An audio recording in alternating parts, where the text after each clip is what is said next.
pourquoi des Français espionneraient-ils dans le contexte actuel des choses le Burkina Faso?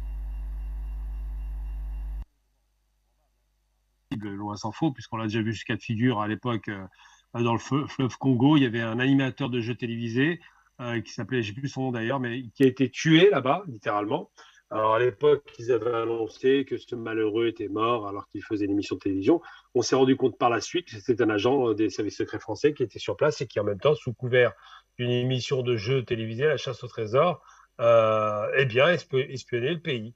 Donc ça, c'est pas une surprise, hein, c'est le jeu des États, hein, il y a pas de surprise là-dessus. L'espionnage est un exercice dans lequel ils sont passés maîtres. Et pourquoi Burkina? Bah, simplement parce qu'on essaie de comprendre, on essaie de prendre la température de l'eau.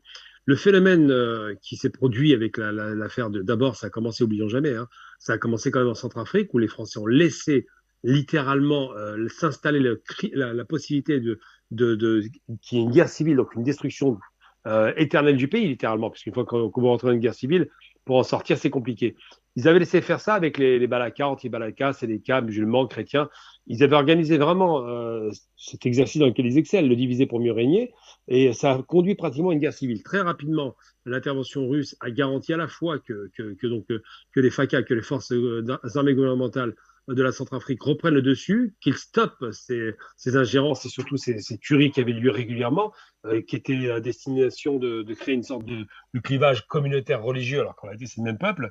Ils ont stoppé cela et ça a été très bénéfique au pays. En moins de 6 mois, ils ont ramené la paix civile et reconquis 90% du territoire, ce qui n'est pas rien pour un pays territoire aussi immense, parce qu'on ne se rend pas compte des échelles, mais enfin, quand tu vois les Centrafrique, c'est considérable. La plupart des pays africains sont quand même quasiment des pays qui dépassent toutes les superficies des pays européens de l'Occident. Donc simplement pour dire que lorsqu'ils ont fait ça, les Russes, ça a porté ses fruits. Ensuite, le Mali s'est rendu compte de cela et donc a adopté la même méthode, des méthodes assez radicales, il faut le reconnaître. Les Russes ne sont pas dans la dentelle. Lorsqu'ils veulent en finir avec un ennemi, c'est la vraie guerre, quoi. Ils ne font pas semblant. Bilan des courses, 6 mois plus tard au Mali, plus de terrorisme, plus de massacres de masse, c'est fini, ça s'est calmé. Et ça s'est déporté sur les malheureux burkinabés qui eux-mêmes ont compris qu'il fallait parier sur un partenaire solide comme la Russie. Donc je pense qu'ils vont s'orienter, c'est pas encore le cas aujourd'hui, de plus en plus vers cela. Et donc ce qui pose problème aux Français, c'est que pourquoi ils espionnent, ils veulent savoir, ils veulent comprendre ce qui se passe au sein des populations civiles. Est-ce que réellement les drapeaux russes qu'on voit un peu partout sont réellement spontanés ou est-ce que c'est le fait de la propagande russe qui, du jour au lendemain, leur a donné le drapeau pour leur dire dégagez-nous la France? Donc ils veulent le comprendre. Alors c'est très surprenant parce qu'ils ont quand même une petite idée de l'insatisfaction des populations. Rappelons-nous tout de même que le convoi militaire français qui a traversé 3 pays africains a quand même tiré dans les populations civiles qui refusaient le passage de ces convois, donc simplement parce qu'ils ne peuvent plus y aller par les voies aériennes. Rappelons-nous tout de même aussi que lorsque la France arrive quelque part, en règle générale, ça ne se passe pas très bien. On se souvient du Liban, par exemple, avec le Drakkar, où ils ont quand même fait sauter un immeuble où il y avait des soldats français. Donc ce qui se passe, c'est que cette impopularité est conduite, et la conséquence à la fois de l'image d'un pays impérialiste qui vient sur place, qui est très condescendant et méprisant, mais surtout le fait qu'en plus, ça ne garantit même pas la paix civile, puisque les meurtres et les tueries de masse continuent dans le nord du pays. Et cette question-là, la question sahélienne, qui est une question centrale en Afrique, puisque si le Sahel est pacifié, autant vous dire que le développement économique va s'accélérer.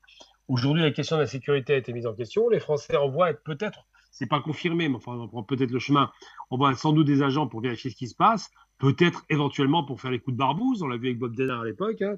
On envoyait du renseignement, puis après on en finissait avec les chefs d'État. Et je parle de la question du Comore, des îles Comores. Et aujourd'hui, quand ils font ça, c'est peut-être encore une fois pour cela. On se souvient qu'en Centrafrique, il y a eu des tentatives d'assassinat à Touadéra. Donc ça, c'est un truc qui a du sens.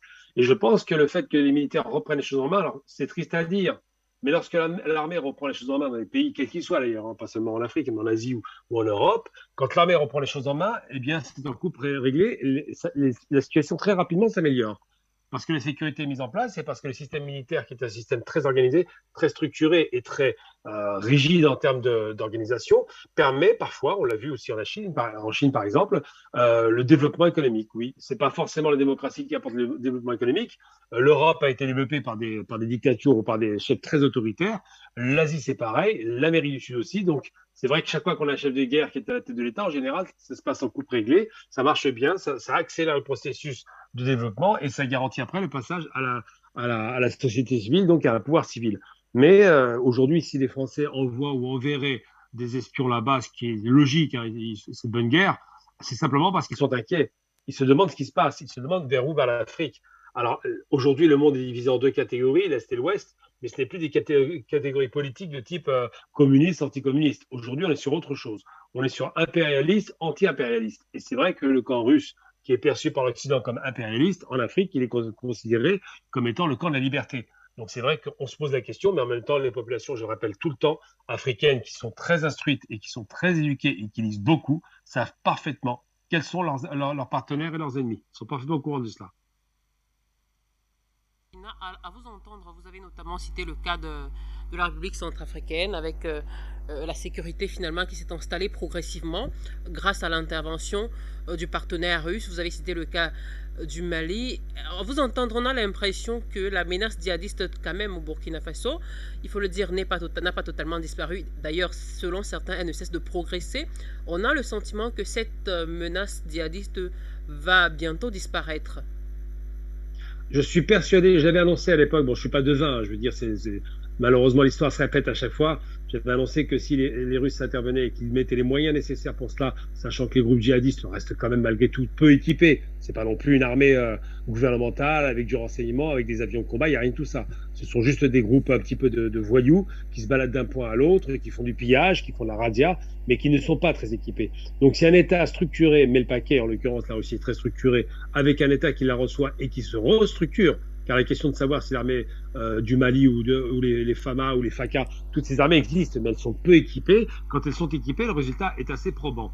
Donc avec un bon encadrement militaire, avec un bon apprentissage des armes de combat de qualité, on ne parle pas des armes de la ferraille vendues par les Français de mauvaise qualité, effectivement, il y a des résultats. Alors quand vous me demandez si ça progresse, on le voit bien. 6 mois pour la Centrafrique, 6 mois pour le Mali, au bout de 6 mois, le résultat est là, il n'y a plus de massacre à grande échelle. Ils ont quand même essuyé près de 30 000 pertes. C'est pas rien ce qui s'est passé là-bas, parce que tout le monde oublie les chiffres, mais c'est quand même des villages entiers qui étaient rasés. Aujourd'hui, ce n'est plus le cas, et je pense que le mouvement se va vers l'Est. On voit bien que les djihadistes ont tendance à fuir, preuve de leur faiblesse. Vers l'Est, c'est ces mêmes djihadistes qui venaient d'Algérie qui ont fui l'armée algérienne, n'oublions jamais. L'armée algérienne ayant les mêmes méthodes de combat que l'armée russe, puisqu'elle est formée de façon pléthorique par l'URSS à l'époque et aujourd'hui par la Russie, est équipable par la Russie et ne compose pas avec le terrorisme. Eh bien, c'est ce qui se passe actuellement et les résultats, au bout de 6 mois, je pense, si le Burkina choisit le partenaire russe et s'il maintient leur relation avec la Chine, eh bien, s'ils choisissent ces méthodes-là, effectivement, il est fort probable qu'ils en finissent avec le djihadisme qui ira se déporter. Et on le sait déjà, c'est déjà dans les états-majors algériens, ils y pensent déjà. Hein. J'ai eu l'occasion d'en parler à la télévision récemment algérienne. Ça risque de se déporter tout simplement à destination du Niger. Et le Niger, n'oublions jamais, c'est une pierre angulaire par rapport aux besoins, 30% des besoins énergétiques français, par rapport à ces fameux uranium, mais pas seulement. Le Niger, c'est aussi la coretransmission entre le gaz du Nigeria qui est en train de se mettre en place, le gazoduc qui doit traverser tout le Niger pour rejoindre toute l'Algérie jusqu'à l'Afrique du Nord, au port d'Algérie, du nord de l'Algérie. Donc le Niger devient, pour les Algériens, un endroit central et c'est une des raisons pour lesquelles l'Algérie a augmenté sa relation avec le Niger pour garantir que le djihadisme n'aille pas prendre une place prépondérante au Niger. Donc ils vont tout certainement faire un effet détour entre l'Algérie d'un côté, le Niger qui va peut-être appeler les forces russes, qui sait, ça peut arriver. Hein. Bazoum aujourd'hui a tendance à être un peu pro-français, mais ça peut ne pas durer. Mais ce qui est certain, c'est que le phénomène djihadiste qui ne trouve plus de refuge au Mali, c'est fini. Au Burkina, ça va sans doute se finir, va se réfugier vers Niger et peut-être qui sait ailleurs, mais au moins Niger, c'est une certitude, c'est sur leur chemin.